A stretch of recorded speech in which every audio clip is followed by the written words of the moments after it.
Big day today. Launching a new brand. EFLR actually. Experiment, fail, learn, repeat. So we've been working on this project for 30 days. We're on the 2nd of February and we're launching the brand and the website today. So it's a bit of a big day for us. So we've been frantically working like, what are those little guys in that Charlie and the Chocolate Factory movie? Oompa Loompas. We've been working like Oompa Loompas in the background, trying to get the brand launched, right? So today we're focused on putting the finishing touches on the brand and launching the website and all social media. So we've got LinkedIn, Instagram, Facebook, X. Plus we've got all these landing pages and all these links that we have to propagate into Google. We've got to get those indexed, set up the business page. We've got to do all the ranking, all the SEO. We've got to finalize all of that and launch this afternoon, right? So we've got a lot to do. We're in launch mode today, so we've got the whole team on it. We've got about 7 or 8 people working in the background, and myself as the founder have been working on the project for the last week pretty intensely with the team. So I think we're good to go. We're going to put some finishing touches on the website this morning. I'm just about to sit down with Nay, our coder and web developer, to do that shortly. And then I think we're going to pull the team together 3 o'clock this afternoon, have a couple of drinks, and launch the website with the entire team. All of those in the office today anyway. So big day.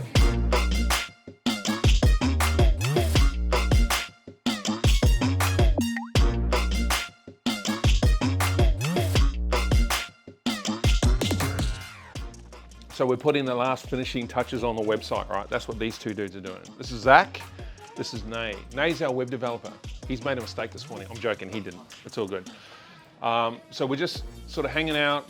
We're pretty focused. We're launching the brand this afternoon at 3 p.m. Final touches are going on everything now. We've got a couple of technical problems, but we can iron that out. And then we're done. This is Abby, who's done some of the social media for us. And this is Taylor, who's taking care of the corporate element on social for us. Good shout out, by the way. They just turned around and went, hey. So that was the team. Now I'm going to talk to you about what an EXO company is, right? So some of the behind the scenes stuff, these are all the transitional stuff that we've got to work out. 2024, what we're doing is trying to figure out how we go from here to here. So that scalable model that helps us build more customers without any pressure on the back end infrastructure, right? To do that, we need a strategy. That strategy is broken down into actionable points. So I'm going to run through 13 actionable points or principles that we'll execute against in 2024, which make us an EXO organization this year. So we've got a lot of work to do. First one is massive transformative purpose, or an MTP. I speak about that all the time, have been for quite a few months. That's what cements the brand. Like, why are we here? What are we doing? It's like our North Star. It's what gives us critical focus, and it tells us what to say no to, more importantly. Number 2, staff on demand. So what that means is we don't want to outsource everything, but what we want to do is we want to get those tasks inside the business that are a waste of our time, right? So those low-level tasks, we want to get those out of the business to a third party so we can focus on the big picture stuff that's inside the EXO strategy. Number 3, community and crowd. Tough one for us. We're not that great at building communities around our companies, right? So the new brand is about focusing on one brand and trying to create community and crowd around that brand, so partnerships and all that sort of thing. Number 4, algorithms. Now, I love a good algorithm. Man, do I love a good algorithm. Because algorithms create consistency. They're easy to understand and they get the job done, right? Because it's consistency, doing the same thing round and round, as long as you're doing the right thing. Churning that is where business comes from. So leveraged assets. So what that means is when I look at the P&L on the balance sheet, what we need to do is you can see companies that are scaling where their operational expenditure decreases. So we're focused on leveraged assets. What do we do and how do we make that work? It's very similar to some of those entrepreneurial EXO companies that, turn over $150 million and they have 14 full-time staff. Now you really got to think about that because there's a strategy inside that. So we're really unpacking that this year to try and figure that out. Engagement is another one. So we're trying to figure out how do we engage with our customers, our clients, our staff, and our market, right? So we've got to figure that out a little bit more. We've got to dig a little bit deeper and really unpack the nuances of the market. The markets are changing really fast, right? Technology and social media are forcing markets to change rapidly. Okay, the next one is interfaces. So APIs, right? APIs and plugins. We've got to get all of our systems talking to each other. We have to get synergy and become congruent across all of our data. So data-driven decision-making requires APIs and integrations, and for those to be 100% accurate. So we're in the process of looking at that. Once those are correct, we've got to post everything on dashboards. Experimentation, my favorite thing, outside of AI and technology, because what we get to do is we get to build a company on the edge of the company, or maybe a project, invest some money in that, and break some stuff, like experiment, fail, learn, repeat, right? We get to do that on the edge of the company. It doesn't affect the main source of revenue and the business as a whole. It doesn't upset the team or the culture, but we get to play around with a whole bunch of AI on the edge of the company and other sorts of things, and have a bit of fun. Because if we're not experimenting, we're not innovating. If we're not innovating, we're not going to meet the requirements of the market. That's what I think. The next one is autonomy. So having people in projects like X projects have autonomy. Like I've said to the IT guy, I've given him a project. He goes, "What should I do?" I said, "Figure it out." He goes, "What does that mean?" I said, "You'll figure it out." He goes, "No, but what about the scope of the project?" And I said, "You'll figure it out." So I'm going to give him complete autonomy just to figure it out, right? Just to run with it. And I think that's really important, because you don't want to encumber projects. You want people, these young guys who are very tech orientated, let them have a little bit of freedom and let them get creative with things, and let's just see what happens. So we're going to try and do a lot of that this year. Social technology. So we have to start using social technology and collaborate between communities and groups online, right? Partnerships, and learn how to navigate that a little bit better. And the last key thing is two key assets that we need to focus on is cash and talent. Business can't sustain itself without money, right? Come on, this is a capital business. We're not an NFP, not-for-profit. By the way, they have to have cash to operate in that space as well. So we need to be real about, we've got to earn money. And if we can earn money, we can grow the company. If we can grow the company, we can create bigger communities and get to help more people.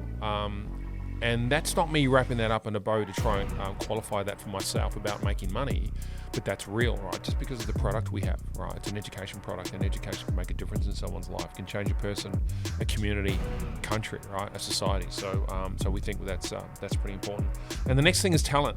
As part of that, cash and talent means we need talent for that first application or attribution to take fault, right? So we don't look for staff, we look for talent. So it's been a really big shift in our mindset and our psychology. It's a very difficult thing in the market to find good talent right now. So now we have to figure out, where do we find the talent, doing the research, looking at the countries that have that talent.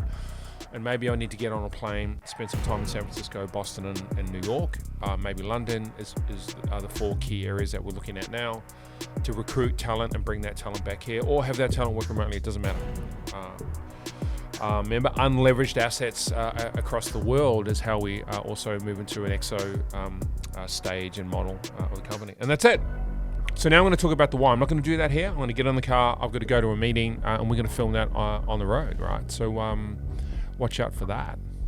Does that even make sense? That works? Does that work? Oh, okay, that works. Great.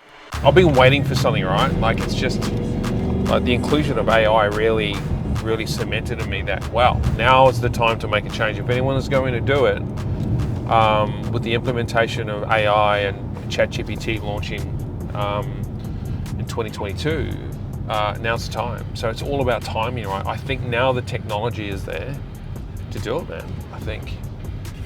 And companies who don't leverage it are going to miss out. So, we want to be early adopters. So we know that if we can, like, we're going to set up an AI company, and we're going to start to build some AI.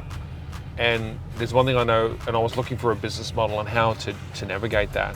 And I came across a guy called Peter Diamandis, who I've been following actually for probably 15 years. He was a guy who started the first X Prize with Elon Musk, and where they started building rockets, and I think the first prize was $1 million. I think now it's about 50 million. Founder of Singularity University. I don't know if you guys know about that, but you should check it out. It's pretty amazing.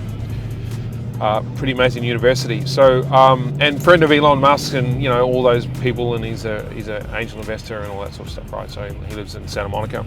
But so the point is, that model is based on a technology-based, high scalable model. So the EXO model fits the direction of the company. So those businesses like Uber, SpaceX, Airbnb, Google, they all run an EXO business model. So, and we like that because it's nimble, right, and highly scalable and duplicatable and global. So, so it took a long time to find that model, but it just happened to have good synergy at the time we needed it, especially with the release of AI. So it was really good timing. So that's why. So AI is the way forward for us, 100%. All right, so back in the office.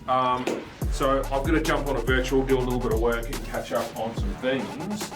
The team's kicking on with getting everything ready for launch this afternoon. So I'm going to see you a little bit later on this afternoon and look forward to popping a bottle of champagne and let's get this puppy launched. See ya. I just need a reason. I just need to know what's on your mind. Tell me what you're needing. You can call my name, I'll be around. Dum da da, dum dum da da, dum da da, dum dum da da, dum dum. The sky is falling. Dum dum da da, dum dum da da, dum da da, dum dum da da. That will keep you safe and sound. So I just quickly wanted to get everyone together. It's a shame we couldn't get everybody in the office. It's cool for Andrew, it's cool for you to turn up, appreciate that. And get the whole team here. But this is sort of the core team, so it's good to have you guys here. What I want to do today is run through the rebrand strategy.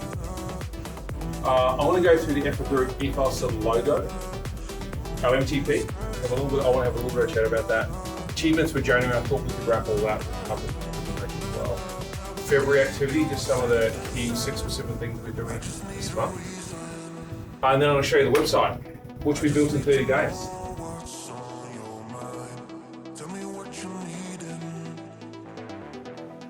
You can call my name, I'll be around.